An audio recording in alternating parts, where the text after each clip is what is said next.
नमस्कार। यूएनएन भारत में आपका स्वागत है। मैं हूं आपका मित्र आरबी उपाध्याय और आपसे गुजारिश, चैनल को सब्सक्राइब करें, लाइक करें, शेयर करें। आज हम बात करेंगे दिल्ली में एलजी और सीएम के बीच जो लेटर वार चल रहा है, एक दूसरे पर तंज कसे जा रहे हैं, धरने हो रहे हैं, प्रदर्शन हो रहे हैं। वहीं कंझावला में एक बेटी को रौंद दिया जाता है, कार के नीचे घसीटा जाता है, रौंदा जाता है। क्या हो गया है देश की राजधानी में? एक तरफ महामहिम उपराज्यपाल, दूसरी तरफ जनता द्वारा चुना गया प्रतिनिधि दिल्ली का सीएम अरविंद केजरीवाल। दोनों में गुत्थम गुत्था हो रही है। और गुत्थम गुत्था मैं इसलिए कहूंगा कि एक तरफ चुनी हुई सरकार, जनता चुनती है, जनता वोट करती है, दूसरी तरफ उपराज्यपाल महोदय जिन्हें केंद्र सरकार नियुक्त करती है। दोनों में अधिकार प्रश्न उठ रहा है, क्या शासन और प्रशासन गवर्नर महोदय चलाएंगे या चुनी हुई सरकार चलाएगी? प्रश्न उठना स्वाभाविक है। सरकार किस लिए चुनी जाती है? जब सरकार का कोई काम ही नहीं है तो फिर सरकार क्यों बनाई जाती है? क्यों चुनाव होते हैं? क्यों वोट देती है जनता? दिल्ली में ये प्रश्न बखूबी उठ रहे हैं। दिल्ली के एलजी विनय कुमार सक्सेना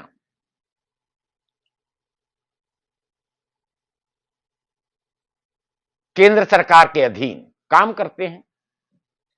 अब रस्साकसी जो चल रही है दोस्तों, वो ये है, बीजेपी चाहती है कि भले ही जनता हमें वोट न करे, हमारा एक नुमाइंदा तो है, उसके द्वारा ही सही सारी शक्तियां निहित कर दी जाएं, एलजी महोदय को दे दी जाएं और जैसा हम कहेंगे वैसा वो करेंगे और वैसा ही होगा। भले ही चुनी हुई सरकार हल्ला मचाती रहे, धरना प्रदर्शन करती रहे। एमसीडी के मुद्दे को लेकर भी आप और बीजेपी सोमवार को प्रदर्शन किए। दोनों ने, आम आदमी पार्टी भी प्रदर्शन कर रही है, एलजी की शक्तियों पर घेर रही है विनय कुमार सक्सेना जी को, महामहिम। वहीं बीजेपी घेर रही है आम आदमी पार्टी को। एमसीडी में, सत्ता में एक लंबे समय तक शासन रहा बीजेपी का, और आप या जनता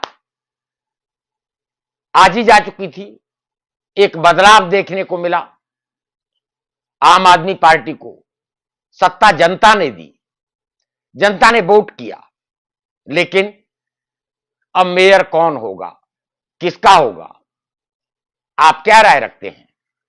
होना तो यही चाहिए।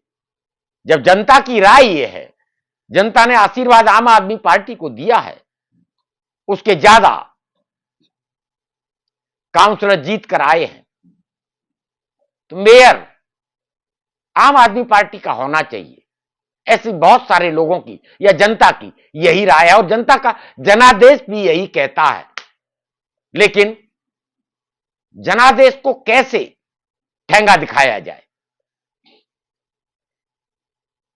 आप सब जानते हैं, मध्य प्रदेश में भी जनादेश कांग्रेस को मिला था, लेकिन सत्ता का लोभ, सत्ता का लालच, पराकाष्ठा देखिए। जनता ने गद्दी दी कांग्रेस को, लेकिन राज वहां पर बीजेपी कर रही है, सत्ता बीजेपी की है। ऐसे में आप क्या राय रखते हैं? क्या ये जनमत का अपमान नहीं है? जनादेश का अपमान नहीं है। अगर आम आदमी पार्टी का मेयर नहीं बनता, बीजेपी का मेयर बन जाता है, तो क्या आप इसे जायज मानेंगे?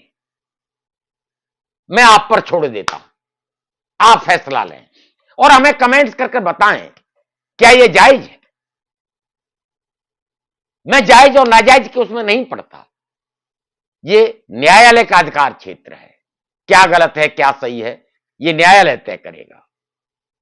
लेकिन इस समय कोई भी अपनी जिम्मेदारी लेने को तैयार नहीं है। कंजावला में अंजलि की हत्या हुई, कौन जिम्मेदार था उसके लिए? लॉ एंड ऑर्डर एलजी महोदय के अधीन है। केंद्र सरकार, पुलिस विभाग केंद्र सरकार के अधीन आता है। ऐसे में अगर यहां इस तरह की हत्याएं होती हैं, रेप होते हैं, चोरी होती, यानी लॉ एंड ऑर्डर, कानून व्यवस्था अगर चरमराती है, तो जिम्मेदारी भी केंद्र सरकार की बनती है। वहीं जनता द्वारा चुने हुए प्रतिनिधि जनता के बीच रहना है, उन्हें जनता को जवाब देना है, पुनः चुनाव में जाना है। जब उनके अधिकारों का हनन होता है, स्वाभाविक है वो विचलित होंगे। और चारा क्या बचता है? कोई चारा नहीं बचता है। वो धरना करते हैं, प्रदर्शन करते हैं, एलजी महोदय के आवास के बाहर आवाज उठाते हैं, लेकिन गवर्नर महोदय की भी अपनी मजबूरियां होती हैं। उन्हें उनकी जवाबदेही केंद्र सरकार के प्रति होती है और केंद्र सरकार ही नियुक्त करती है। और केंद्र में बीजेपी की सरकार है। बीजेपी नहीं चाहती कि जनप्रतिनिधि, जनता के प्रतिनिधि या जनता द्वारा चुनी हुई सरकार को अधिकार दिए जाएं। अधिकार एलजी महोदय के पास है और यहीं से टकराट शुरू होती है। जब हर काम में दखलंदाजी होने लगती है, डायरेक्ट आदेश दिए जाते हैं, सीधे सीधे फाइल भेज दी जाती है, प्रश्न उठना स्वाभाविक है। फिर वही कहूंगा, फिर चुनाव क्यों कराया जाता है? भंग कर देना चाहिए, विधानसभा को हटा देना चाहिए।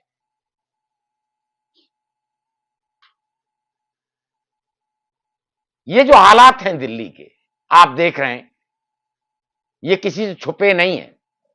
आए दिन यही क्लेश देखने को मिलता है और इसी क्लेश को लेकर समय समय पर न्यायालय की शरण में चुनी हुई सरकार जाती है और माननीय न्यायालय से गुहार लगाती है कि उसे न्याय दिया जाए, उसे काम करने दिया जाए। और केजरीवाल तो साफ साफ कहते हैं कि मुझे काम नहीं करने दिया जाता, मैं किस तरह काम करूं। एलजी महोदय कदम कदम पर अवरोध खड़े करते हैं।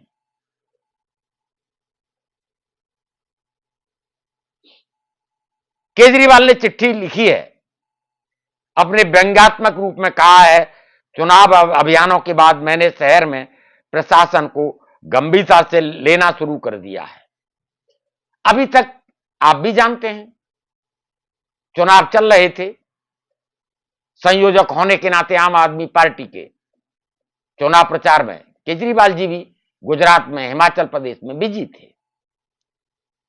और यही नहीं कि सिर्फ केजरीवाल जी बिजी थे, माननीय प्रधानमंत्री जी भी, माननीय गृह मंत्री भी, यानी सभी लोग चुनाव में जाते हैं। उत्तर प्रदेश के मुख्यमंत्री योगी आदित्यनाथ भी चुनाव प्रचार में लगे हुए थे। लेकिन अब जो रस्साकसी चल रही है, एमसीडी में आपने देखा जिस तरीके से जनता ने आम आदमी पार्टी को बहुमत दिया, वो चाहते हैं कूड़े के पहाड़ हटाए जाएं, दिल्ली को साफ सुथरा किया जाए, काम किया जाए निगम में भी। लेकिन कैसे काम करेंगे जब अधिकार ही नहीं दिया जाएगा? कर्तव्य तो बनता है, अधिकार और कर्तव्य दोनों एक दूसरे के पूरक हैं। अधिकार आपको है नहीं और कर्तव्य के पथ पर चलने के लिए यह जरूरी है कि आपको काम करना पड़ेगा, सफाई भी करनी पड़ेगी, कूड़े के पहाड़ भी हटाने पड़ेंगे, तभी तो जो जनता का सपना है, जिसलिए जनता ने वोट कर कर सत्ता में बिठाया है, वो पूरा होगा। आप क्या राय रखते हैं, हमें कमेंट्स करिए। आपके कमेंट्स हमारा मार्गदर्शन करते हैं, हमें मजबूती प्रदान करते हैं। और पुनः आपसे गुजारिश, चैनल को सब्सक्राइब करें, लाइक करें, शेयर करें। नमस्कार।